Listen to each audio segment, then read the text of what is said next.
Hello friends, എല്ലാവർക്കും നമസ്കാരം. Middle ഈസ്റ്റിലെ politics എപ്പോഴും നമുക്കറിയാം വളരെ സങ്കീർണമാണ്. അവിടെ യുദ്ധം എപ്പോഴും നടന്നുകൊണ്ടിരിക്കുന്ന ഒരു ജിയോ പൊളിറ്റിക്കൽ ഏരിയയാണ് ശരിക്കും പറഞ്ഞു കഴിഞ്ഞാൽ. നമ്മളൊരു 80 81 കാലം മുതൽ ഇറാൻ ഇറാഖ് വാർ, അതിനു മുമ്പ് യുദ്ധം ഉണ്ടായിട്ടുണ്ട്. എന്നാലും പ്രത്യേകിച്ച് നമ്മൾ ഇറാൻ ഇറാഖ് വാർ യുദ്ധം മുതൽ ഇങ്ങോട്ട് എടുത്ത് നോക്കിക്കഴിഞ്ഞാൽ എത്ര വർഷം, ഏകദേശം 80 1980 81 എന്ന് പറയുമ്പം ഏകദേശം 44 വർഷം, അതായത് 4 ദശാബ്ദ കാലത്തിന് മുകളിലായിട്ട് ഈ പറയുന്ന പ്രദേശം മിഡിൽ ഈസ്റ്റ് എന്ന് പറയുമ്പം പ്രത്യേകിച്ച്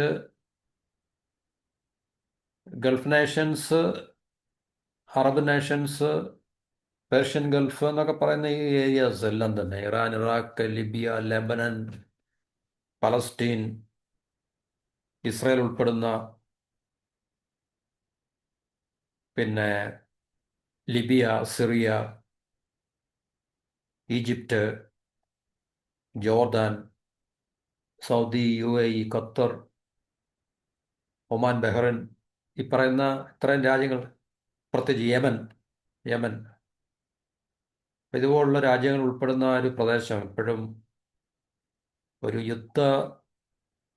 യുദ്ധം ഉണ്ടാകുകയോ അല്ലെങ്കിൽ യുദ്ധത്തിന് സമാനമായിട്ടുള്ള സാഹചര്യങ്ങൾ അവസ്ഥകളൊക്കെ തന്നെ അവിടെ എപ്പോഴും ഈ പറഞ്ഞ എപ്പോഴും യുദ്ധമുണ്ട്. അവിടെ പെർപ്പച്വൽ വാറാണ്, സ്ഥിരമായിട്ട് യുദ്ധമുണ്ട്. അപ്പോൾ ഈ പെർപ്പച്വൽ വാർ ചെയ്യുക എന്ന് പറഞ്ഞു കഴിഞ്ഞാൽ, അപ്പം ഞാൻ ഈ വിഷയം ദീർഘിപ്പിക്കുന്നില്ല. പക്ഷേ ഇത് യുദ്ധം ചെയ്യുന്നത് ആരാണ്? യുദ്ധം ചെയ്യുന്നത് നമ്മൾ നോക്കുമ്പോൾ ഇറാനും ഇറാഖും ഇസ്രായേലും സിറിയയും ഒക്കെ തന്നെ ആണെങ്കിൽ തന്നെയും ശരിക്കും പറഞ്ഞാൽ യുദ്ധത്തിൻ്റെ ശരിക്കുമുള്ള ഉസ്താദുക്കൾ ആരാണ്, അല്ലെങ്കിൽ ഇത് ആർക്ക് വേണ്ടിയുള്ള യുദ്ധമാണെന്നുള്ളതാണ് നമുക്ക് ശരിക്കും മനസ്സിലാക്കേണ്ടത്. അത് നമുക്കറിയാം. തീർച്ചയായിട്ടും ഒരു വശത്ത് പടിഞ്ഞാറൻ ശക്തികളുണ്ട്, അമേരിക്കയുടെ നേതൃത്വത്തിലുള്ള പടിഞ്ഞാറൻ യൂറോപ്യൻ ശക്തികളുണ്ട്. നമുക്കതിനെ വേണമെങ്കിൽ ഗ്ലോബൽ നോർത്ത് എന്ന് പറയാം. അപ്പോൾ ഈ ഗ്ലോബൽ നോർത്താണ് ശരിക്കും പറഞ്ഞു കഴിഞ്ഞാൽ കഴിഞ്ഞൊരു 10 100 വർഷങ്ങൾക്ക് മുകളിലായിട്ട് ഒന്നാം ലോക മഹായുദ്ധം മുതൽ ഇങ്ങോട്ട് നമ്മൾ നോക്കിക്കഴിഞ്ഞാൽ യുദ്ധത്തിൻ്റെ എല്ലാം മൂലകാരണവും അല്ലെങ്കിൽ യുദ്ധത്തിൻ്റെ പ്രധാനമായിട്ട് ഈ ഉള്ള പങ്ക് വഹിക്കുന്നതും, യുദ്ധം ചെയ്യുന്നത് മറ്റു പല രാജ്യങ്ങളാണെങ്കിൽ തന്നെയും ഇതിൻ്റെ പിന്നിൽ ശരിക്കുള്ള ചാലകശക്തി അല്ലെങ്കിൽ ശരിക്കും പറഞ്ഞുള്ള ഇതിനെ കൺട്രോൾ ചെയ്യുകയും ഡോമിനേറ്റ് ചെയ്യുന്ന ശക്തികൾ എന്ന് പറഞ്ഞു കഴിഞ്ഞാൽ നമ്മൾക്ക് ഗ്ലോബൽ നോർത്ത് എന്ന് വിളിക്കാൻ പറ്റുന്ന പാശ്ചാത്യ രാജ്യങ്ങൾ, ഇന്ന് അമേരിക്കയുടെ നേതൃത്വത്തിലുള്ള, പണ്ട് ബ്രിട്ടൻ്റെ നേതൃത്വത്തിലാണെങ്കിൽ ഇന്ന് അമേരിക്കയുടെ നേതൃത്വത്തിലുള്ള രാജ്യങ്ങളാണ്. ഓക്കെ. അപ്പോൾ മിഡിൽ ഈസ്റ്റ് വളരെ സങ്കീർണമായിട്ടുള്ള രാഷ്ട്രീയമാണ്, ജിയോ പൊളിറ്റിക്സ് ആണ്. അവിടെ ഒരിക്കലും അവിടെ ഒരു ശാന്തി, പീസ് നിലനിൽക്കുകയോ അല്ലെങ്കിൽ ഉണ്ടാകുകയോ ചെയ്യുന്ന ഒരു സാഹചര്യം അവിടെ ഇപ്പോഴും ഇല്ല. കാരണം ഇനിയും ശരിക്കും പറഞ്ഞു കഴിഞ്ഞാൽ യുദ്ധങ്ങൾ കൂടുതൽ ഉണ്ടാകാൻ പോകുന്നതല്ല അവിടെ ശരിക്കും. കാരണം ഇത് നമ്മൾ ഇതിൽ പറഞ്ഞുകൊണ്ട് തന്നെ ഈ എൻഡ് ഓഫ് ദ ബിഗിനിങ് അല്ല, ബിഗിനിങ് ഓഫ് ദി എൻഡ് എന്ന് വേണമെങ്കിൽ പറയാം. രണ്ട് രീതിയിൽ നമുക്ക് പറയാൻ പറ്റും. എൻഡ് ഓഫ് ദ ബിഗിനിങ് എന്നോ അല്ല ബിഗിനിങ് ഓഫ് ദ എൻഡ് എന്നോ നമുക്ക് പറയാൻ പറ്റും. കാരണം യുദ്ധം ഇതുവരെ ഈ ഏറ്റവും അവസാനത്തെ യുദ്ധമായിട്ടുള്ള ഇപ്പം ഇസ്രായേൽ ഖത്തറിൽ ബോംബിട്ടത് വരെ വെച്ച് നമ്മൾ നോക്കുകയാണെങ്കിൽ തീർച്ചയായിട്ടും നമുക്ക് പറയാം ഇതൊന്നും ആയിട്ടില്ല, ഇനിയും ശരിക്കുള്ള യുദ്ധങ്ങൾ അവിടെ നടക്കാൻ പോകുന്നതേ ഉള്ളൂ. ഓക്കെ. അപ്പോൾ 2023 ഒക്ടോബറിലാണല്ലോ ഇസ്രായേലിൽ ഹമാസ് ആക്രമണം നടത്തിയത്, തീവ്രവാദ പ്രവർത്തനം നടത്തി ഇസ്രായേലിൻ്റെ സിറ്റിസൺസിനെയൊക്കെ കൊല ചെയ്യുകയും കുറേ പേരെ ബന്ദികളായിട്ട് പിടിച്ചുകൊണ്ട് പോവുകയൊക്കെ ചെയ്തിരുന്നുണ്ട്. അതിനുശേഷം ഇസ്രായേൽ ഹമാസിനെതിരെ ഗാസയിലും വെസ്റ്റ് ബാങ്കിലും ഒക്കെ തന്നെ, അതായത് പാലസ്തീനിൽ ഈ 2 വർഷം തുടർച്ചയായിട്ട് യുദ്ധം ചെയ്തുകൊണ്ടിരിക്കുകയാണ്. 2 വർഷമായില്ല, 23 ഒക്ടോബർ 25 ഒക്ടോബർ ആകുമ്പോൾ 2 വർഷമാകും. അപ്പോൾ അതിനുശേഷം ഇസ്രായേൽ 9 രാജ്യങ്ങളെ ആക്രമിച്ചിട്ടുണ്ട്. എന്തിനാണെന്ന് ചോദിച്ചു കഴിഞ്ഞാൽ ഈ 9 രാജ്യങ്ങളും ഇസ്രായേലിൻ്റെ വേർഷൻ എന്ന് പറഞ്ഞു കഴിഞ്ഞാൽ, അല്ലെങ്കിൽ ഇസ്രായേൽ പറയുന്നത് ഹമാസിൻ്റെ ടെറർ സെല്ലെല്ലാം, അല്ലെങ്കിൽ തീവ്രവാദ ഈ സ്ലീപ്പിംഗ് സെൽസ്, ടെറർ സെൽസ്, അതുപോലെ തന്നെ ഹമാസിൻ്റെ ലീഡേഴ്സ്, ഓപ്പറേറ്റീവ്സ് എല്ലാം ഈ രാജ്യങ്ങളിലുണ്ട്, അല്ലെങ്കിൽ ഈ രാജ്യങ്ങളെല്ലാം ഹമാസിൻ്റെ ആൾക്കാർക്ക് അഭയം കൊടുക്കുകയും അല്ലെങ്കിൽ മറ്റു രീതിയിലുള്ള സഹായങ്ങളൊക്കെ തന്നെ, മറ്റു രീതിയിൽ സഹായം പറഞ്ഞാൽ ഫണ്ട് കൊടുക്കാം, ഇക്കണോമിക് എയ്ഡ് ഫണ്ട്, പിന്നെ ട്രെയിനിങ് കൊടുക്കാം, ഇൻ്റലിജൻസ് കൊടുക്കാം, പിന്നെ റെഫ്യൂജി ആയിട്ട് അഭയം കൊടുക്കാം, അവരെ ഒളിവിൽ താമസിപ്പിക്കാം. അങ്ങനെയൊക്കെയുള്ള പല സഹായങ്ങളാണല്ലോ ഈ പറഞ്ഞ രാജ്യങ്ങളെല്ലാം തന്നെ ചെയ്യുന്നതെന്നാണ് ഇസ്രായേൽ പറയുന്നത്. അപ്പം ഈ രാജ്യങ്ങളെല്ലാം തന്നെയാണ് ഇസ്രായേൽ ടാർഗറ്റ് ചെയ്തിട്ടുള്ളത്, ഈ 6 രാജ്യങ്ങളെ. ഇനി പ്രധാനമായിട്ടും ഈ ടോപ്പിക്കിൻ്റെ ശരിക്കുള്ള വിഷയം എന്ന് പറഞ്ഞു കഴിഞ്ഞാൽ അടുത്ത ഇസ്രായേലിൻ്റെ ടാർഗറ്റ് ടർക്കി ആയിരിക്കുമോ എന്നുള്ളതാണ്. ടർക്കിക്ക് നല്ല കുറച്ച് നാളായിട്ട് ടർക്കിക്ക് നല്ല പ്രതീക്ഷയുണ്ട്, ആശങ്കയുണ്ട്. കാരണം ഇസ്രായേൽ ഏത് സമയത്തും ടർക്കിയെ ആക്രമിക്കാനുള്ള സാധ്യത ഉണ്ട് എന്നുള്ളത്.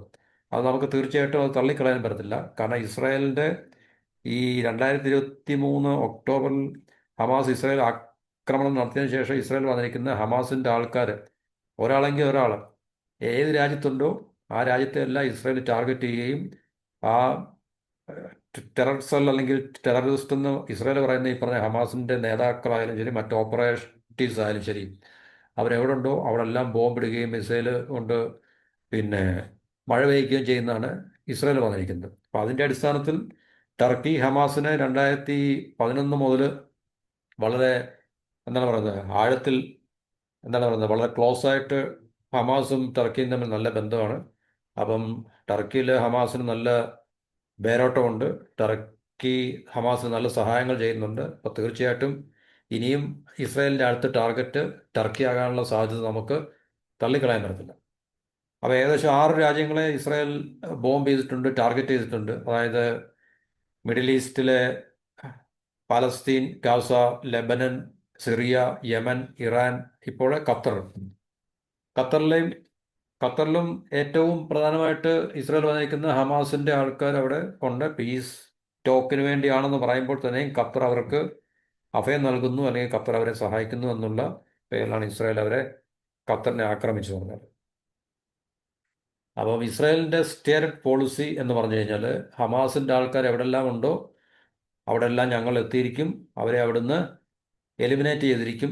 അത് ഇനിയും അമേരിക്കയുടെ ഏറ്റവും അടുത്ത സുഹൃത്ത് രാജ്യമായിട്ടുള്ള ഏതെങ്കിലും രാജ്യമാണെങ്കിൽ തന്നെയും, കാരണം ഖത്തർ അമേരിക്കയുടെ ഏറ്റവും അടുത്ത സൗഹൃദ ഉള്ള രാജ്യമാണ്. കാരണം അമേരിക്കയുടെ മിഡിൽ ഈസ്റ്റിലെ ഏറ്റവും വലിയ ബേസ് ഖത്തറിലാണ് ഉള്ളത്. അപ്പം ഖത്തറിൽ പോലെ ഇസ്രായേൽ, അമേരിക്കയുടെ ഏറ്റവും അടുത്ത ആളായിട്ടുള്ള ഇസ്രായേൽ അമേരിക്കയുടെ ഏറ്റവും സുഹൃത്ത് രാജ്യമായിട്ടുള്ള ഖത്തറിൽ ബോംബിട്ടു എങ്കിൽ തീർച്ചയായിട്ടും ടർക്കിയിലും ഇസ്രായേൽ ആക്രമിക്കാനുള്ള സാധ്യതയുണ്ട് എന്നുള്ളത് നേരത്തെ തന്നെ ടർക്കിക്കറിയാം. പക്ഷേ ഇപ്പോൾ ഖത്തറിൽ ഈ പറഞ്ഞ ഇസ്രായേൽ ആക്രമണം നടത്തിയതിനു ശേഷം അതിനുള്ള സാധ്യതകൾ കൂടി വന്നിട്ടുണ്ട് എന്നാണ് നമുക്ക് മനസ്സിലാക്കാൻ സാധിക്കുന്നത്.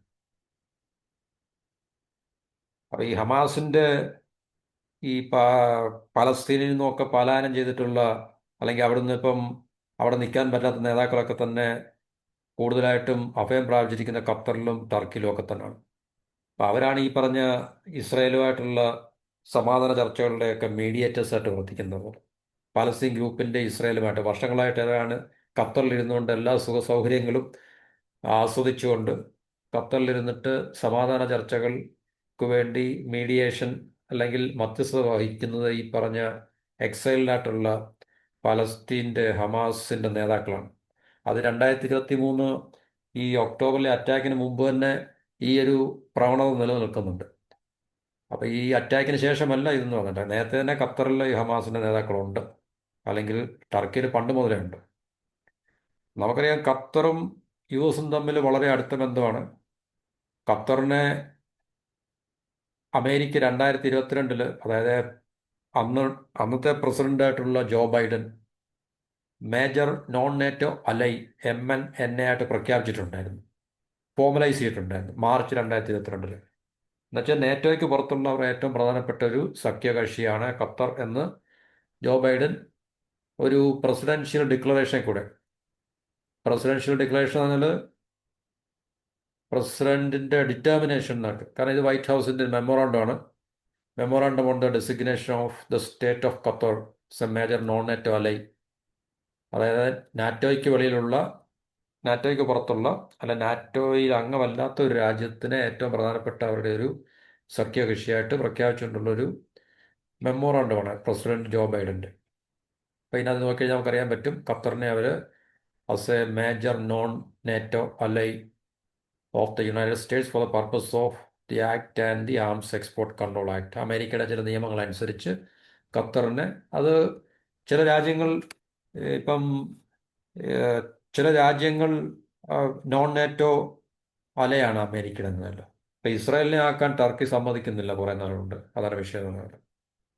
പക്ഷേ ഇസ്രായേലിനെ ആക്കേണ്ട ആവശ്യമൊന്നുമില്ല, അല്ല അതിന് അമേരിക്കയുടെ ഏറ്റവും നമ്പർ ടു അമേരിക്ക എന്നുള്ളതാണ് ഇസ്രായേൽ നമുക്ക് പറയാൻ പറ്റുന്നത്. അപ്പോൾ അങ്ങനെയുള്ള ഖത്തർ അമേരിക്കയിലെ ഏറ്റവും അടുത്ത സഖ്യകക്ഷിയായിട്ടുള്ള അമേരിക്കയുടെ മിഡിൽ ഈസ്റ്റിലെ ഏറ്റവും വലിയ മിലിറ്ററി ബേസ് ഉള്ള ഏകദേശം 10,000-ഓളം വരുന്ന അമേരിക്കൻ പട്ടാളക്കാർ ആ ബേസിലുണ്ട്. ചിലയിടത്ത് 30,000 എന്നൊക്കെ പറയുന്നുണ്ട്, എന്നാലും 10,000 ടു 30,000 എന്ന് കരുതിക്കോളാം. അപ്പം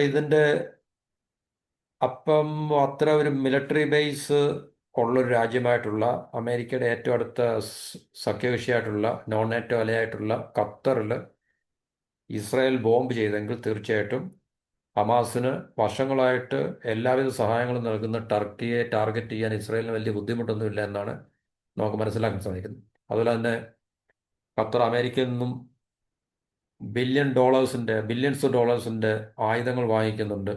അടുത്തിടയ്ക്ക് ഒരു ലക്ഷറി ബോയിങ് ജെറ്റ് പ്രസിഡന്റിന് സമ്മാനമായിട്ട് നൽകുകയൊക്കെ ചെയ്തു. എന്നിട്ടും ഖത്തറിന് ഈ പണി കിട്ടി. ഇസ്രായേലിൻ്റെ ഭാഗത്തുനിന്നും അമേരിക്കയുടെ ഭാഗത്തുനിന്നും യാതൊരു രീതിയിലുള്ള സഹായവും ഖത്തറിന് ലഭിച്ചില്ല. ട്രംപ് ഇതറിഞ്ഞില്ല. ഇസ്രായേലിനോട് ചോദിച്ചപ്പം ഇസ്രായേൽ അമേരിക്കയോടും ട്രംപിനോടും ആലോചിക്കാതാണ് ഇങ്ങനെ ഒരു പ്രവൃത്തി എന്നൊക്കെയാണ് ട്രംപ് പറയുന്നത്. പക്ഷേ അതിനുള്ള സാധ്യതകളൊന്നും നമുക്ക് കാണാൻ കഴിയത്തില്ല. കാരണം ജിയോ പൊളിറ്റിക്സ് അറിയാവുന്നവർക്കറിയാം, ഇസ്രായേൽ ചെയ്യുന്ന ഏത് പ്രവൃത്തിയും അമേരിക്കയുടെ പൂർണ്ണ അനുവാദത്തോടെയും ആശീർവാദത്തോടെയും ഇൻഫർമേഷൻ ഒക്കെ തന്നെ അവർക്ക് ഇൻ്റലിജൻസ് എല്ലാം തന്നെ ഒരുമിച്ചുണ്ടായിട്ട് തന്നെയാണ് അത് ചെയ്യുന്നതെന്നുള്ള കാര്യം നമുക്ക് മനസ്സിലാക്കാൻ സാധിക്കും. അപ്പോൾ ഇസ്രായേലിനെ സംബന്ധിച്ച് ഖത്തർ ആയാലും ശരി, അല്ലെങ്കിൽ മറ്റേതെങ്കിലും അമേരിക്കയുടെ ഏറ്റവും അടുത്ത രാജ്യമായാലും ശരി, ഇസ്രായേലിനെ സംബന്ധിച്ചൊന്നും ഇസ്രായേലിനെ പേടിപ്പെടുത്തുന്ന അല്ലെങ്കിൽ നിരുത്സാഹപ്പെടുത്തുന്ന ഒരു കാര്യമൊന്നുമല്ല. അപ്പോൾ ഇസ്രായേൽ എന്നുള്ള മെസ്സേജ് ക്ലിയറാണ്. അതായത് ഹമാസിൻ്റെ ലീഡേഴ്സ് എവിടെല്ലാം ഉണ്ടോ, ഇനി അമേരിക്കയിലാണെങ്കിലും അമേരിക്കയിലും പോയി ഇസ്രായേൽ ബോംബ് ചെയ്യും എന്നാണ് ഇസ്രായേൽ പറഞ്ഞിരിക്കുന്നത്. അപ്പോൾ ടർക്കിയാണ് ഇപ്പോൾ ഇത്രയും രാജ്യങ്ങളെ ഇസ്രായേൽ ഹമാസിൻ്റെ പേരിൽ അറ്റാക്ക് ചെയ്ത് കഴിഞ്ഞതിന് ശേഷം ഖത്തർ ഏറ്റവും അവസാനമായിട്ടുള്ള രാജ്യം. അപ്പോൾ അങ്ങനെ ഇനി അടുത്ത ലോട്ടറി നറുക്ക് വീഴാൻ സാധ്യതയുള്ള ടർക്കിക്കാണെന്നുള്ളത് ടർക്കിക്ക് നേരത്തെ തന്നെ അറിയാം. അപ്പോൾ അത് എപ്പോൾ സംഭവിക്കും, എങ്ങനെ സംഭവിക്കും നമുക്കറിയില്ല. ഹമാസിനെ സംബന്ധിച്ച് ടർക്കി വർഷങ്ങളായിട്ട് സാമ്പത്തികമായിട്ടുള്ള, ഡിപ്ലോമാറ്റിക് ആയിട്ടുള്ള, ഓപ്പറേഷണൽ, അതുപോലെ തന്നെ ഐഡിയോളജിക്കൽ സപ്പോർട്ട് എല്ലാം തന്നെ ഹമാസിന് കൊടുക്കുന്നുണ്ട്. അതുപോലെ ഹമാസിൻ്റെ സീനിയർ ലീഡേഴ്സിനെ എല്ലാം തന്നെ അവിടെ ടർക്കിയിൽ സ്വൈരവിഹാരത്തിന് വേണ്ടി ടർക്കി അനുവദിച്ചിട്ടുമുണ്ട്. അപ്പം അങ്ങനെയുള്ളൊരു അവസ്ഥയുടെ വെളിച്ചത്തിൽ ഇതൊരു യാഥാർത്ഥ്യമാണ്. കാരണം ടർക്കി, പ്രത്യേകിച്ച് എർഡോഗാൻ്റെ നേതൃത്വത്തിലുള്ള ടർക്കി മുസ്ലിം ബ്രദർഹുഡുമായിട്ട് ഭയങ്കര അടുത്ത ബന്ധമാണ്. അതുകൊണ്ട് തീർച്ചയായിട്ടും ഇതുപോലുള്ള മിലിറ്റൻ്റ് ഓർഗനൈസേഷനെ എല്ലാം തീറ്റിപ്പോറ്റാൻ ടർക്കിക്കും എർഡോഗാനും വലിയ ബുദ്ധിമുട്ടൊന്നുമില്ല. അപ്പോൾ അതുകൊണ്ട് ടർക്കിയും ഇസ്രായേലും തമ്മിൽ ഒരു മിലിറ്ററി കോൺഫ്ലിക്റ്റിൻ്റെ വക്കിലേക്ക് പോകുവാനുള്ള സാധ്യത നമുക്ക് തള്ളിക്കളയാൻ പറ്റത്തില്ല. കഴിഞ്ഞ 2 ദശാബ്ദക്കാലമായിട്ട് ഈ 2 രാജ്യങ്ങളും തമ്മിലുള്ള ബന്ധങ്ങൾ വളരെയധികം മോശമായിട്ടുണ്ട്, പ്രത്യേകിച്ച് എർഡോഗാൻ ഭരണത്തിൽ വന്നതിന് ശേഷം. നേരത്തെ ടർക്കിയും ഇസ്രായേലും തമ്മിൽ നല്ല ബന്ധമായിരുന്നു ശരിക്കും പറഞ്ഞു കഴിഞ്ഞാൽ. 1990-കളുടെ ആദ്യ അല്ലെങ്കിൽ 2000-ൻ്റെ ആദ്യ കാലഘട്ടങ്ങളിലൊക്കെ വരെ ടർക്കിയും ഇസ്രായേലും തമ്മിൽ നല്ല ബന്ധമായിരുന്നു. ഇസ്രായേൽ ഉണ്ടായതിനു ശേഷം ഇസ്രായേലിനെ അംഗീകരിച്ച ആദ്യത്തെ ഒരു മുസ്ലിം മെജോറിറ്റി അല്ലെങ്കിൽ ഒരു മുസ്ലിം രാജ്യമാണ് ടർക്കി എന്ന് പറഞ്ഞു കഴിഞ്ഞാൽ. ടർക്കി നേറ്റോയിലെ ഏറ്റവും പ്രധാനപ്പെട്ടൊരു മെമ്പർ സ്റ്റേറ്റാണ്. ഏതാണ്ട് 7 ദശാബ്ദക്കാലത്തോളമായിട്ടും ടർക്കി നാറ്റോയ്ക്കകത്തിലുണ്ട്. അവർക്ക് ശരിക്കും പറഞ്ഞാൽ ടർക്കി വലിയൊരു രാജ്യമാണ്, ശക്തമായിട്ടുള്ള രാജ്യമാണ്. അവർക്ക് വളരെ ശക്തമായിട്ടുള്ള എയർഫോഴ്സ് ഉണ്ട്. അതുപോലെ തന്നെ ഡിഫൻസ് ഇൻഡസ്ട്രി ഒക്കെ അവരുടെ വളരെ ശക്തി പ്രാപിച്ചു വരുന്നൊരു രാജ്യമാണ്. റീജിയണൽ സൂപ്പർ പവർ തന്നെയാണ് അത് ടർക്കി എന്നുള്ളത്, സംശയങ്ങളൊന്നുമില്ല. പക്ഷേ എർഡോഗാൻ അധികാരത്തിൽ വന്നതിന് ശേഷം, അദ്ദേഹത്തിൻ്റെ അധികാരം അവിടെ വർദ്ധിച്ചു വന്നതിന് ശേഷം ടർക്കിയും ഇസ്രായേലും തമ്മിലുള്ള ബന്ധങ്ങൾ വളരെ മോശമായി എന്നാണ് നമുക്ക് അറിയാൻ കഴിയുന്നത്. അവർ പണ്ട് നല്ല സുഹൃത്തുക്കളായിരുന്നു. നല്ല ബന്ധമുള്ള രണ്ട് രാജ്യങ്ങളായിരുന്നു ടർക്കിയും ഇസ്രായേലും തമ്മിൽ. 1949 ഇസ്രായേൽ ഉണ്ടായപ്പോൾ ടർക്കിയാണ് ആദ്യമായിട്ട് മുസ്ലിം രാജ്യങ്ങളുടെ ഇടയിൽ കൂട്ടത്തിൽ ആദ്യമായിട്ട് അവരെ അംഗീകരിച്ച രാജ്യം ടർക്കിയാണ്. പിന്നീടുള്ള ആ സമയ ആ സമയത്തിന് ശേഷവും പിന്നീട് ടർക്കിയിൽ മാറി മാറി വന്ന ഗവൺമെൻറ്റുകളെല്ലാം തന്നെ ഇസ്രായേലുമായിട്ട് നല്ല ബന്ധങ്ങൾ പുലർത്തുന്ന ഒരു കാഴ്ച അല്ലെങ്കിൽ അങ്ങനെ ഒരു അവസ്ഥയായിരുന്നു നിലനിന്നിട്ടുള്ളത്. അപ്പം ടർക്കിയിലും ജൂയിഷ് കമ്മ്യൂണിറ്റിയൊക്കെ ഉണ്ട്. അതായത് ശരിക്കും പറഞ്ഞാൽ രണ്ട് രാജ്യങ്ങളുടെയും സെക്യൂരിറ്റിയും ഡിഫൻസ് കോപ്പറേഷനും ഒക്കെ തന്നെ അടിസ്ഥാനമാക്കിയുള്ളായിരുന്നു അവരുടെ ബന്ധങ്ങൾ എന്നുള്ളത്. 96-ലും 98-ലും ഒക്കെ തന്നെ ടർക്കി ഇസ്രായേലിന് ടർക്കിയുടെ ഫൈറ്റർ ജെറ്റ്സിൻ്റെ ഫ്ലീറ്റ് ഒക്കെ അപ്ഗ്രേഡ് ചെയ്യാൻ വേണ്ടിയുള്ള കോൺട്രാക്റ്റ് കൊണ്ടിരുന്നു. 96-ലും 98-ലും അന്നേരമൊന്നും എർഡോഗാനൊന്നും അധികാരത്തിൽ വന്നിട്ടില്ല. അതുപോലെ തന്നെ 2002-ലും ഏതാണ്ട് $700 മില്യൺ കോൺട്രാക്റ്റ് ഇസ്രായേലിന് കിട്ടിയിട്ടുണ്ട് ടർക്കിയിൽ നിന്നും, അവരുടെ ടർക്കിയുടെ ആർമിയുടെ ടാങ്കുകളൊക്കെ അപ്ഗ്രേഡ് ചെയ്യാൻ വേണ്ടി. അപ്പം അങ്ങനെയുള്ള ബന്ധങ്ങൾ നിലനിന്ന രണ്ട് രാജ്യങ്ങളാണ് ടർക്കിയും ഇസ്രായേലും തമ്മിൽ. പക്ഷേ ഇപ്പോൾ വളരെയധികം വഷളായിട്ടുണ്ട് എന്നുള്ളതാണ് നമുക്ക് മനസ്സിലാക്കാൻ സാധിക്കുന്നത്.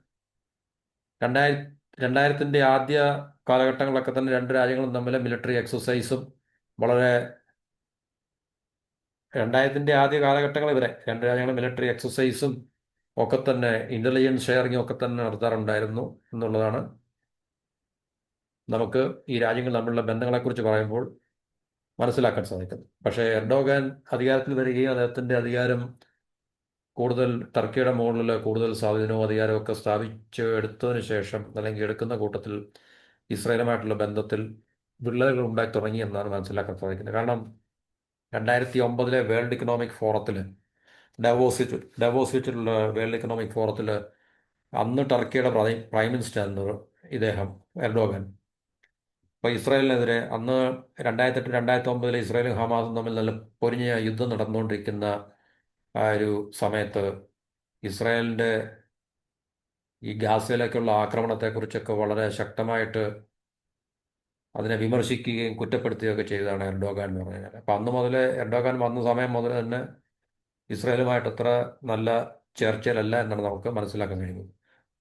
അന്നും പാലസ്തീനെക്കുറിച്ച് വളരെ ശക്തമായിട്ടുള്ള വാദഗതികളാണ്, പാലസ്തീൻ അനുകൂലമായിട്ടുള്ള വാദഗതികളാണ് എർഡോഗാന്റെ ഭാഗത്തുനിന്നും ഉണ്ടായിട്ടുള്ളത് ഇസ്രായേലിനെ വിമർശിച്ചുകൊണ്ട്.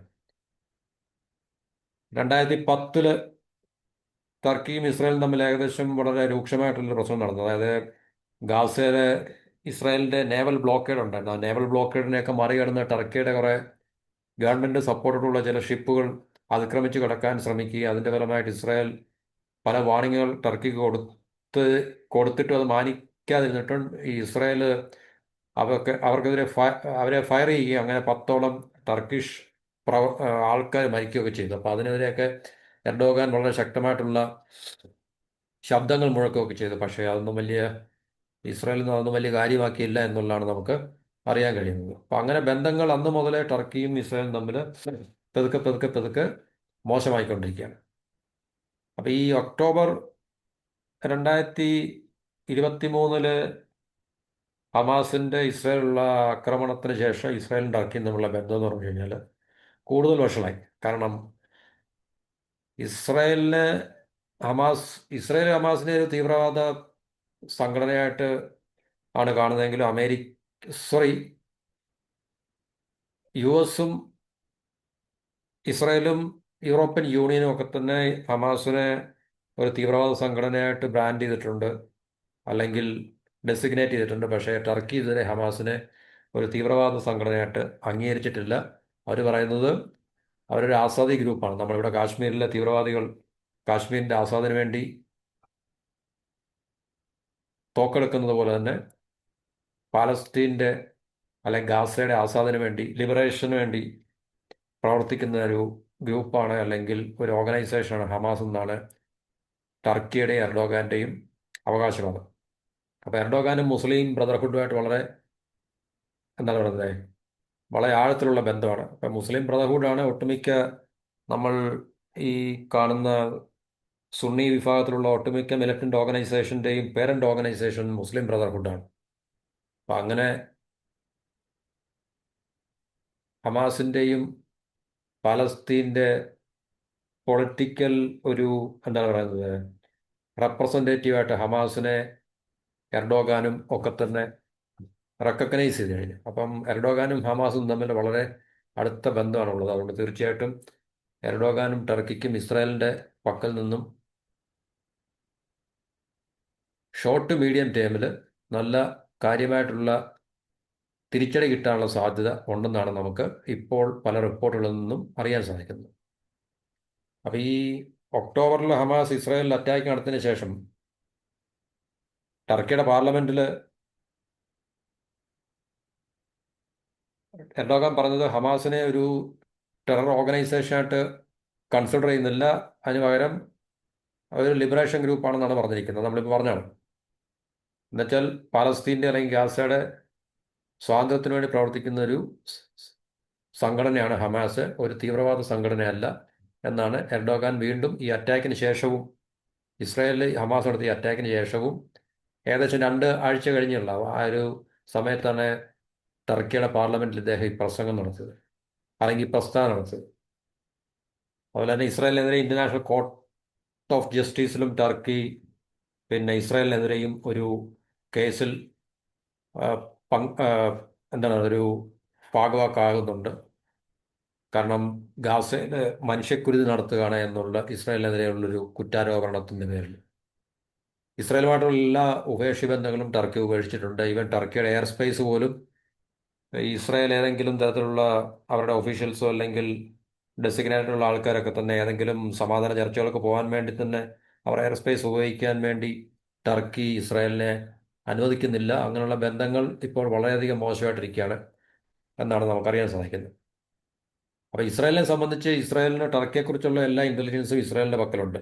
ഹമാസിൻ്റെ പിന്നെ ഹമാസ് ഇപ്പോൾ ടർക്കിയിൽ എവിടെ ഉണ്ടെങ്കിലും ഇസ്രായേലിന് അത് അറിയാൻ പറ്റും. കാരണം ഇസ്രായേലിൻ്റെ നമുക്കറിയാം അവരുടെ ഇൻ്റലിജൻസും ഓപ്പറേഷൻസും ഇൻഫിൽട്രേഷൻസും ഒക്കെ എത്രത്തോളം ഫലവത്താണെന്ന് എഫിഷ്യൻ്റാണെന്ന് നമുക്കറിയാൻ പറ്റും. അപ്പോൾ തീർച്ചയായിട്ടും അതൊന്നും ഇസ്രായേലിനെ സംബന്ധിച്ചൊരു വിഷയമല്ല. കാരണം ഇസ്രായേൽ ടർക്കിയെ അറ്റാക്ക് ചെയ്യാൻ അല്ലെങ്കിൽ ഹമാസിൻ്റെ ഒളിത്താവളങ്ങളോ അല്ലെങ്കിൽ ഹമാസിൻ്റെ ടെറർ സെല്ലൊക്കെ തന്നെ ടർക്കിയിൽ എവിടെല്ലാം ഉണ്ടെന്ന് ഇസ്രായേൽ അറിയാവുന്നതുകൊണ്ട് അവർ ആക്രമണം ഏത് സമയത്ത് ഉണ്ടാകണം അല്ലെങ്കിൽ ഉണ്ടാക്കണമെന്ന് അവർ തീരുമാനിച്ചു കഴിഞ്ഞാൽ തീർച്ചയായിട്ടും കൃത്യമായിട്ട് പ്രിസൈസായിട്ട് ആ സ്ഥലങ്ങളിൽ പോയി ബോംബിടാനും മിസൈൽ ഫയർ ചെയ്യാനും ഇസ്രായേലിന് യാതൊരു ബുദ്ധിമുട്ടുമില്ല എന്ന് നമുക്ക് മനസ്സിലാക്കാം.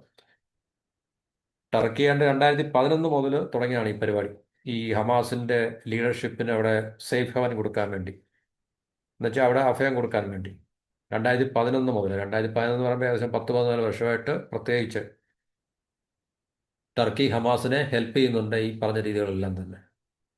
അപ്പോൾ അതുകൊണ്ട് തീർച്ചയായിട്ടും ഈ കാര്യങ്ങളെല്ലാം കണക്കിലെടുക്കുമ്പോൾ നമുക്ക് മനസ്സിലാക്കാൻ കഴിയുന്നത് ഇസ്രായേൽ സമീപ ഭാവിയിൽ ടർക്കിക്കെതിരെ ശക്തമായിട്ടുള്ള ഒരു എന്താണ് പറയുന്നത് ആക്ഷൻ എടുക്കാനുള്ള സാധ്യതയുണ്ട് എന്നാണ് നമുക്ക് അറിയാൻ സാധിക്കുന്നത്. അപ്പോൾ ഇത്രയും രാജ്യങ്ങളെ ഇസ്രായേൽ ഹമാസിൻ്റെ പേരിൽ ആക്രമിച്ചെങ്കിൽ ഏതൊക്കെ രാജ്യങ്ങളാണ്? ലെബനൻ, സിറിയ, ഇറാൻ, ഖത്തർ, ഇല്ല ഇതുപോലുള്ള 6 രാജ്യങ്ങൾ പാലസ്തീനിലിപ്പം. അപ്പം ഇങ്ങനെയുള്ള 5-6 രാജ്യങ്ങളെ ഇസ്രായേൽ ഈ ഹമാസിൻ്റെ പേരിലും മറ്റ് തീവ്രവാദ സംഘടനകളുടെ പേരിലൊക്കെ ആക്രമിച്ചിട്ടുണ്ടെങ്കിൽ തീർച്ചയായിട്ടും ടർക്കിക്കെതിരെ ഇസ്രായേൽ തിരിയാൻ അധികം താമസമൊന്നും വേണ്ട എന്നാണ് നമുക്ക് മനസ്സിലാക്കാൻ കഴിയുന്നത്.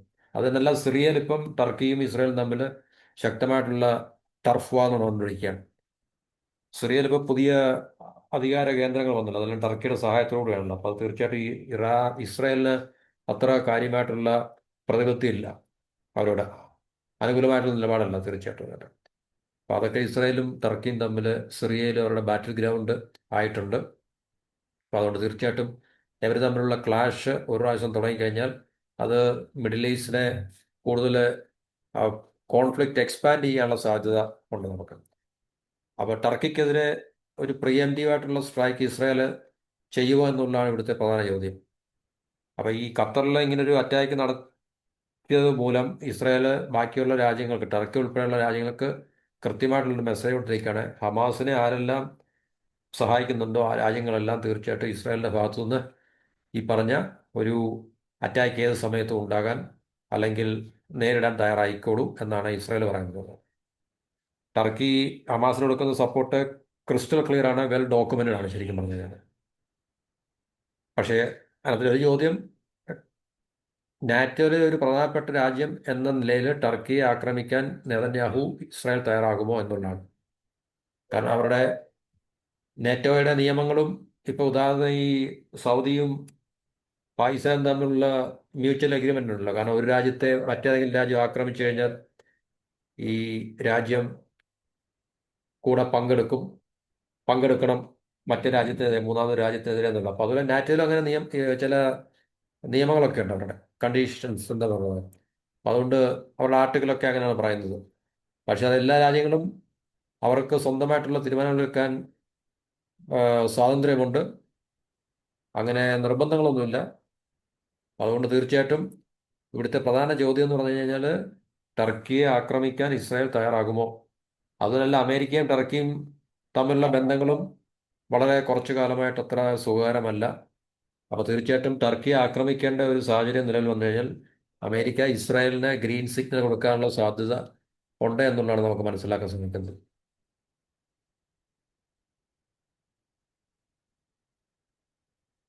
അപ്പൊ ഇറാനെ സംബന്ധിച്ച് ഇറാനും ടർക്കിയുമായിട്ട് നമ്മൾ കമ്പയർ ചെയ്യുമ്പോൾ, കാരണം ഇറാനേക്കാളിലും വളരെ മോഡേണൈസ്ഡ് ആയിട്ടുള്ള ഒരു എയർഫോഴ്സാണ് ടർക്കിയുടെ. അപ്പം ഇസ്രായേലിന്റെ എയർഫോഴ്സുമായിട്ട് ഒരു മാച്ച് അല്ല. കാരണം ഇസ്രായേലിന് ഏകദേശം 75 F-35 സ്റ്റെൽത്ത് ജെറ്റോളം ഉണ്ട്. അപ്പം നമുക്കറിയാം ഇസ്രായേൽ അമേരിക്കയുടെ പൂർണ്ണ പ്രൊട്ടക്ഷനിലാണ്. എല്ലാവിധത്തിലുള്ള സഹായങ്ങളും അമേരിക്കയുടെ ഭാഗത്തു നിന്ന് ഇസ്രായേലിനുണ്ട്. ഏറ്റവും മോഡേൺ ആയിട്ടുള്ള വെപ്പൺസും സൊഫിസ്റ്റിക്കേറ്റഡ് ആയിട്ടുള്ള വെപ്പൺസും അതുപോലെ തന്നെ അമേരിക്കയുടെ എല്ലാ തരത്തിലുള്ള ഇന്റലിജൻസും ബാക്കി പ്രൊട്ടക്ഷൻ എല്ലാം തന്നെ ഇസ്രായേലിനുള്ളതുകൊണ്ട് ഈ പറഞ്ഞ ഒരു അൾട്ടിമേറ്റ് വിക്ടറി ഒരുപക്ഷെ ഇസ്രായേലിന് മാത്രമേ ഉണ്ടാകാൻ സാധ്യതയുള്ളൂ. കാരണം ഈ ജിയോ പൊളിറ്റിക്കൽ ഡൈനാമിസംസ് ഒക്കെ കൺട്രോൾ ചെയ്യാനും അതിനെ മാനിപ്പുലേറ്റ് ചെയ്യാനും ഒക്കെ തന്നെ അമേരിക്കയ്ക്കും ഈ യൂറോപ്യൻ രാജ്യങ്ങൾക്കും കഴിയുന്നത് കൊണ്ട് തീർച്ചയായിട്ടും അവരുടെ സഹായവും പ്രൊട്ടക്ഷനും ഇസ്രായേലിനുള്ളതുകൊണ്ട് ടർക്കി എത്ര മോഡേണൈസ് ഒരു മേജർ പവർ ആണെങ്കിൽ തന്നെയും, റീജിയണൽ സൂപ്പർ പവർ ആണെങ്കിൽ തന്നെയും, തീർച്ചയായിട്ടും ഇസ്രായേലും ടർക്കിയും തമ്മിലൊരു കോൺഫ്ലിക്റ്റ് ഉണ്ടാകുന്ന സാഹചര്യത്തിൽ അന്തിമ വിജയം അല്ലെങ്കിൽ ഒരു അഡ്വാൻറ്റേജ് ഇസ്രായേലിന് നമുക്ക് ഉണ്ടാകുമെന്ന് കരുതനെ പറ്റത്തുള്ളൂ. അപ്പോൾ ഇത് നമുക്ക് ശരിക്കും ഒരു വെയിറ്റ് ആൻഡ് സീ എന്നുള്ളതാണ്. കാരണം ഇസ്രായേലിന്റെ ഭാഗത്തുനിന്ന് ഏത് തരത്തിലുള്ള റിയാക്ഷൻ അല്ലെങ്കിൽ ഒരു ഫ്യൂച്ചറിൽ ഏത് തരത്തിലുള്ള ആക്ഷൻ ഉണ്ടാകുമെന്ന് നമുക്ക് പറയാൻ പറ്റില്ല. പക്ഷേ ടർക്കിക്ക് കുറച്ച് നാളായിട്ട് ഇത് മണക്കുന്നുണ്ട്. തീർച്ചയായിട്ടും ടർക്കിക്കെതിരെ ഇസ്രായേൽ തിരിയും എന്നുള്ള കാര്യത്തിൽ ടർക്കിക്ക് സംശയമൊന്നുമില്ല. ടർക്കിക്ക് അത് കുറേ നാളായിട്ട് അവർ പല പ്ലാറ്റ്ഫോമിലും അവരുടെ പല ഈ ഗവൺമെന്റിന്റെ ഭാഗത്തു നിന്നൊക്കെയുള്ള പല ഒഫീഷ്യൽസും മിനിസ്റ്റേഴ്സും ഒക്കെ തന്നെ അവർ പറയുന്നുണ്ട് അവര്. തീർച്ചയായിട്ടും അപ്പൊ ടർക്കി അതിന് പ്രിപ്പയർഡുമാണ്. അവര് വെൽ പ്രിപ്പയർഡ് ആയിട്ട് അവർ തീർച്ചയായിട്ടും മുന്നോട്ട് പോകുന്ന കാഴ്ചയാണ് നമുക്ക് റിപ്പോർട്ടുകൾ കൂടെ മനസ്സിലാക്കാൻ സാധിക്കുന്നത്.